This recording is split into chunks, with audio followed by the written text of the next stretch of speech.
जिंदगी जैसे जैसे बदलती है आप नई नई चीजें सीखते हो ना। तो अब मैं क्या अमीरों के बच्चों के साथ हैंग आउट करने लगा हूँ और मैंने देखा ये रोते रहते हैं पूरे टाइम।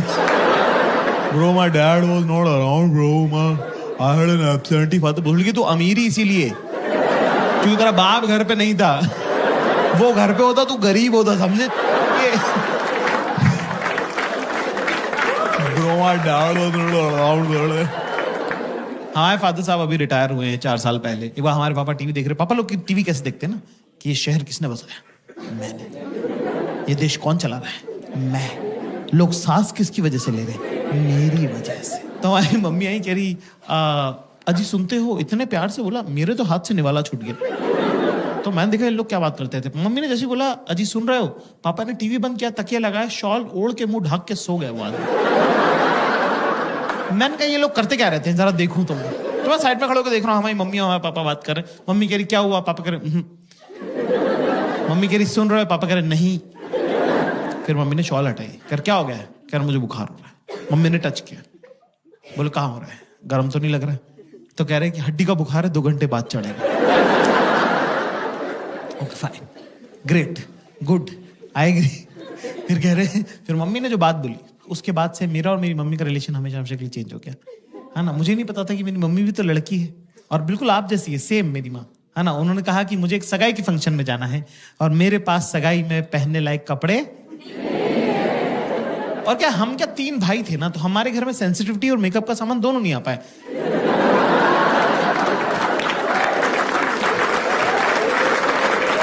हमने माँ बाप ऐसे देखे हैं कि इस आदमी से डरना है, ये औरत काम करती है, ठीक है, बीइंग वेरी ऑनेस्ट। तो पहली बार मुझे लगा कि अरे यार मम्मी भी तो लड़की है, मम्मी को भी तो सजना सवरना, अच्छे कपड़े पहनना अच्छा लगता होगा। तो मुझे बड़ा प्यार आया, लाड़ आया मम्मी पे। तो मैंने मम्मी को बोला कि मम्मी मैं लेके चलता हूँ आपको शॉपिंग में, मेरे साथ चलिए, राइट, है ना। पर मेरी मम्मी बिल्कुल आप लोगों की जैसी लड़की है, बिल्कुल बेसिक टिपिकल गर्ल, कि जो भी लड़का ध्यान दे रहा है उससे मैं क्यों बात करूं।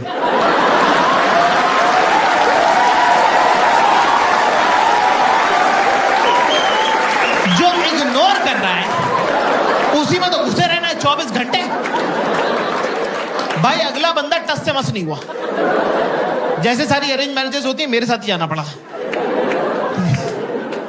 मैंने गाड़ी में मम्मी से पूछा, मैंने कहा मम्मी पापा आपको शॉपिंग कैसे कराते हैं? अच्छा हमारी मम्मी पापा की है चाइल्ड मैरिज, तो मेरी मम्मी को पता भी नहीं, कंपैरेटिव भी नहीं है मेरी मम्मी के पास कुछ कि कुछ और क्या हो सकता था बेटर। जो पापा ने सिखा दिया वही फाइनल है। तो मैंने पूछा मम्मी पापा आपको शॉपिंग कैसे कराते थे? तो मेरी मम्मी ने बताया मुझे कि पापा इंदौर में मम्मी को स्कूटर पे लेके जाते हैं बाजार, और वहां बाजार पहुंचने के बाद कहते हैं कि 10 मिनट है तेरे पास, मैं स्कूटर बंद नहीं करूंगा, अगर तू वापस नहीं आए तो चला के घर चला जाऊंगा। पापा के लिए रिस्पेक्ट और मम्मी के लिए बुरा मुझे एक साथ लग गया कि ये अलाउड है क्या? मेरी मम्मी के साथ ऐसे कैसे किया, पर ये अलाउड है क्या? हम गए साहब एक सूट की दुकान पर, हमारी मम्मी ने रिकॉर्ड टाइम में 7 मिनट में 2 सूट पसंद किए कि ये दोनों पसंद है, ये दिला दे। 7 मिनट में 2 सूट, मेरा तो दिमाग खराब हो गया। मैं पैसे देने ही लगा था, अचानक से मुझे एक आइडिया आया कि मेरे पापा ने मेरे बचपन के इतने सारे प्लान्स खराब करे हैं, क्यों ना पापा की बंदी को गलत आदत डाल दी जाए। अपना कौन सा रोज रोज का लेना देना है, भुगतेगा अगला, भुगतेगा हमारा क्या। तो मैंने बोला मम्मी आप ट्राई करके देखो। मम्मी बोली यार ऐसे थोड़ी होता है। मैंने कहा हाँ ट्राई करके देखो। मम्मी को ट्राई का कॉन्सेप्ट ही नहीं पता था कि ट्रायल कर सकते हैं। 45 मिनट हो गए, फिर 1.5 घंटा टाइप हो गया। हमारी मम्मी रोती हुई बाहर आई। हमको लगा कुछ लगभग तो नहीं गई, तबीयत खराब हो गई, क्या हुआ? मैंने कहा मम्मी क्या हो गया? कह रहे कुछ नहीं, मेरा लड़का बेचारा 1.5 घंटे से बाहर खड़ा हुआ, तेरे पैर दुख रहे होंगे बेटा। ये सुन के मेरी भी आंखें छलक गई, मेरी भी आंखों में आंसू आ गए। मैंने कहा मम्मी आपको पता नहीं है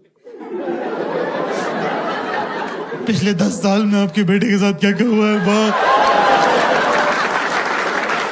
3 दिन सारा के बाहर खड़ा रहा हूँ। Girls in the house give me chair. लड़कियों को थोड़ा ओवर ट्रेन कर दिया है समाज ने, हर कोई ज्ञान दे रहा है उनको। आती जाती लड़कियों को लोग बोलते रहे बेटा पता है ना सास से कैसे डील करना है, और नंदों को दबा के रखना है, और जेठानी और देवरानी को मुंह नहीं लगाना है। लड़की कह रही मेरी जिससे शादी हो रही वो अनाथ है।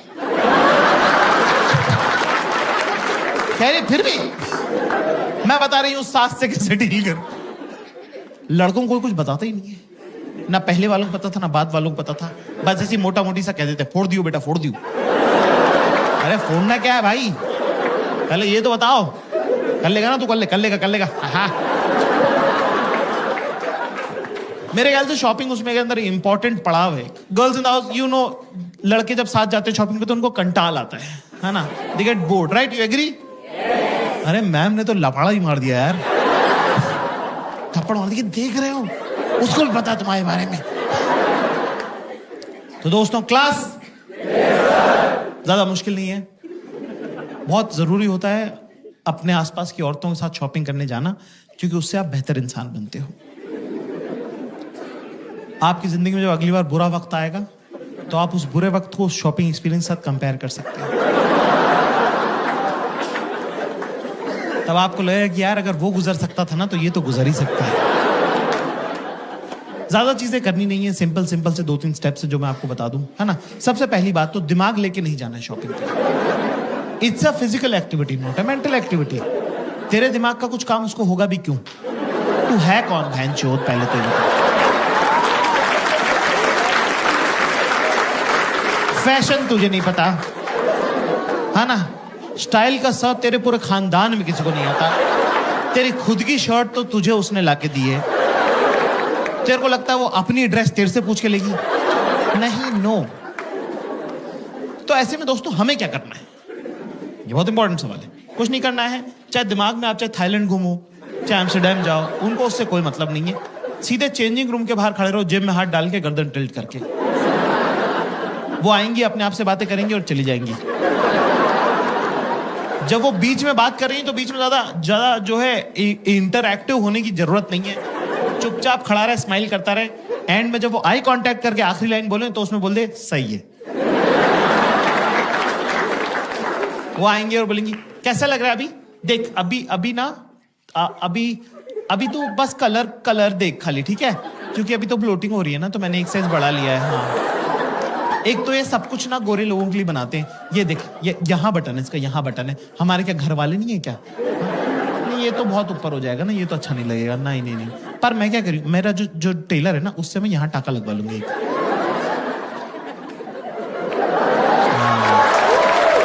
तो कुछ चोकर वगैरह अगर पहनना रहेगा ना तो सही लगेगा फिर, है ना।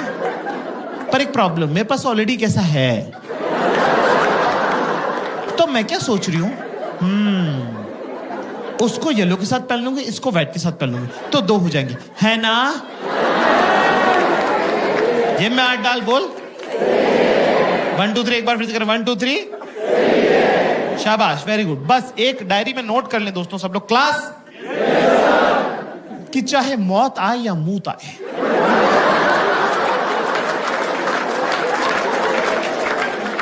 चेंजिंग रूम के बाहर से बेटा हिलना नहीं, चाहे जो हो जाए, हाँ ना। क्योंकि एक बार मेरे साथ हो चुका है। एक बार क्या हुआ कि मैं 4-6 घंटे तक खड़ा रहा एक कपड़े की दुकान के सामने, ठीक है, चेंजिंग रूम के सामने। और क्या होता है, रिफ्लेक्स एक्शन कोई चीज होती है, गर्म पानी में हाथ डालो तो हाथ अपने आप खिंचता है। तो मेरे दिमाग को ऐसा लगा कि कहीं मेरे पैरों की नसों में खून ना जम जाए, लकवा अकवा ना मार लूं मैं।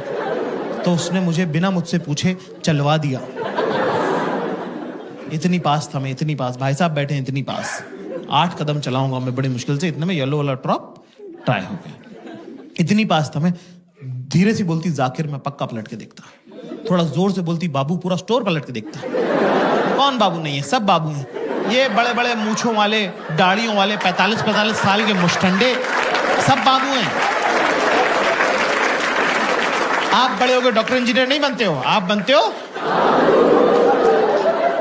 लेकिन नहीं, शी चोज वायलेंस। आंखों से लेजर छोड़ी उसने। 3 सेकंड बाद मुझे गुद्दी में गरम गरम लगने लगा। मैंने पलट के देखा, वहां शक्तिमान खड़ा हुआ था।